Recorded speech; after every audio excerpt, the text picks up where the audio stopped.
Hello, everyone, and welcome back to the Middle and High School Course Professional Learning Community on the Georgia Department of Education platform. This platform was created for educators to collect, collaborate, and support one another. Be sure to set up your notifications to your liking and check back to engage in discussion as often as you wish.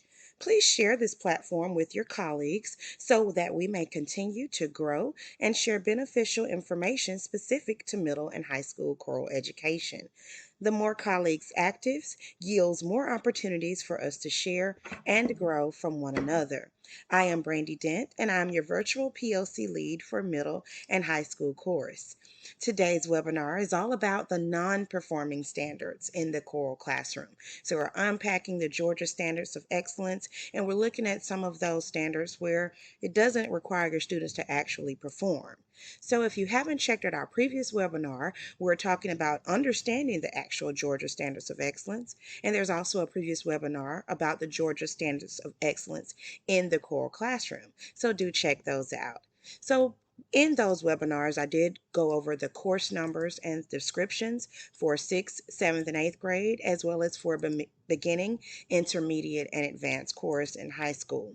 We also talked about the artistic processes that you'll see in your Georgia Standards of Excellence: creating, performing, responding, and connecting. Today, we're going to focus more so on the creating, responding, and connecting side to the choral classroom. So in my previous webinar, I talked about different various ways that you can create a particular lesson for your students based on creating. For example, your middle school core students, you could talk about a 4-measure rhythm that they can compose. You can have your intermediate students maybe start to compose melodies, creating warm-ups and movements for your advanced students, composing melody on a poem maybe from class for your high school beginners, creating warm-ups with movement for your intermediate high school students, and maybe even improvise melodic patterns in a different tonality such as minor for your more advanced students.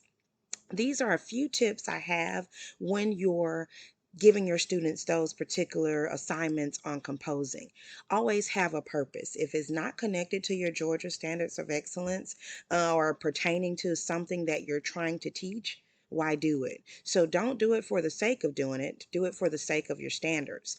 And then have a plan. You want to just make sure that you have something set out, either it be a worksheet or a particular assignment with parameters set, but just make sure that you give a plan to your students, show them some previous work or of it being done, give examples, and make sure that you have even a rubric.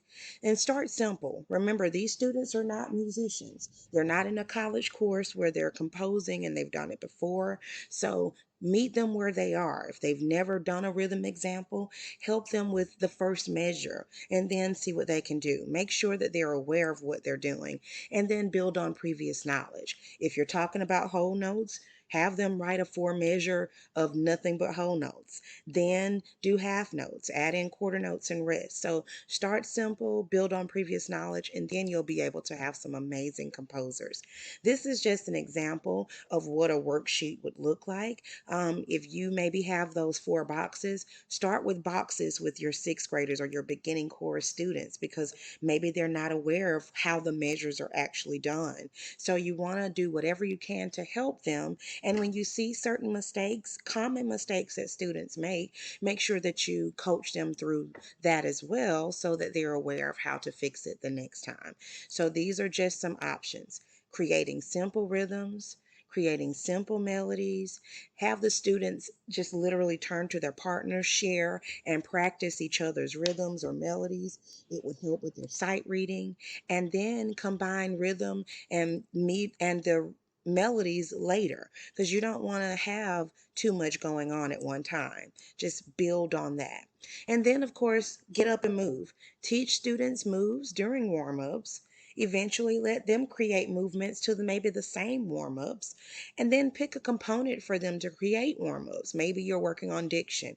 How can they create some rhythms to help with their consonants? Maybe you're working on tone, so they need to help create rhythms or, warm ups that are based on vowels. Maybe you're working on rhythm. They can create warm ups that are virtually connected to 16th notes or half notes or whatever you're working on. And if you're working on pitch, then create warm ups that may be with the first three notes of a major scale, or maybe the first five notes of the major scale. Set parameters and know that movements with different things, that's kinesthetic. So it helps with your students developing as musicians. Now let's talk about responding. Responding is more geared towards not performing, but thinking about what they've heard or what they've seen. So responding would be like rubrics or auditions. Have your students create a sixth grade honor choir rubric, and then have them respond to each other, maybe a prior audition, an audition before you have the students audition for sixth grade honor choir. For all state, the same thing. Let the students critique each other on the solo or maybe even the skills and sight reading. Large group performance evaluation. GMEA has an amazing rubric that's out there, and it's exactly what the judges use to talk about our performances and in March. So use that. Solo and ensemble also has a rubric. These are ways to get your students responding. All state reading chorus, and of course the Governor's Honors Program. These are performance rubrics that are available. You can create your own, but have your students talk about it. Listening journals, as before, have a purpose. Have the students either critique a choir, or it may be for them to critique a new concept, such as dynamics. Maybe it's to teach them vocabulary. Maybe it's something you want them to listen to and they're to expound on accents or expound on different meters. Have a plan still. If you're going to do a listening journal, it cannot just be a random song that you decided to play. Make sure that you have a specific reason for playing this and established expectations. You don't just want to do listening journals one day and then you never do it again until 5 weeks later, and your students know exactly how they're supposed to handle it. So when you're setting expectations, make sure the students know that they're supposed to write 3 sentences or 5 sentences. They're supposed to use specific vocabulary or what have you. Just make sure you set those expectations.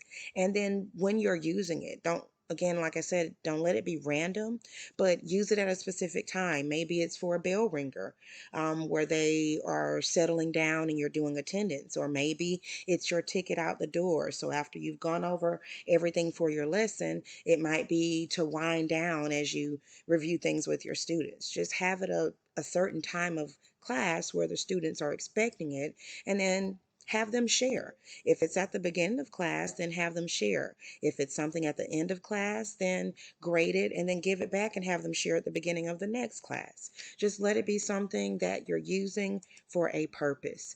And then every now and then you may have the ability to have students get into a roundtable discussion. Maybe it's based on voice parts. Maybe you'll divide your students in duets or trios or quartets, and then monitor that discussion. Have maybe a couple of questions that you want them to answer as a group, couple of things you want them to listen for in those moments of responding. But whatever the case, make sure that you're being present in that process. And the last one that I wanted to talk about was connecting. There are different things that you can connect your students with. Either it be the culture in the music, it could be connecting people to different types of concert etiquette at certain concerts. You can help your students connect through travel. You can take them to a specific location, like a college level performance or an opera performance. You can look at the different cross curriculum for science or social studies. I know when we talk about the different vocal anatomies, my students are telling me things that they've learned in science class. But when we're talking about the different historical time periods, they're bringing up things they know from history. So it all ties together. Just find ways to connect them. And again, like I said, connect them to the different types of history. And with genres of music, of course, they're connecting because every child is different. So So help them put those puzzle pieces together, and know that as an educator, our job is to help them become educated through music. I hope you've enjoyed this wonderful webinar on how to teach your students to not only perform, but to create, respond, and connect using music education. If you have any questions, you can always reach to me on the Godot Community Webinar platform, or you can email me at brdent83@gmail.com. I'm also on Instagram as at Miss B Dent. Have a wonderful week of teaching.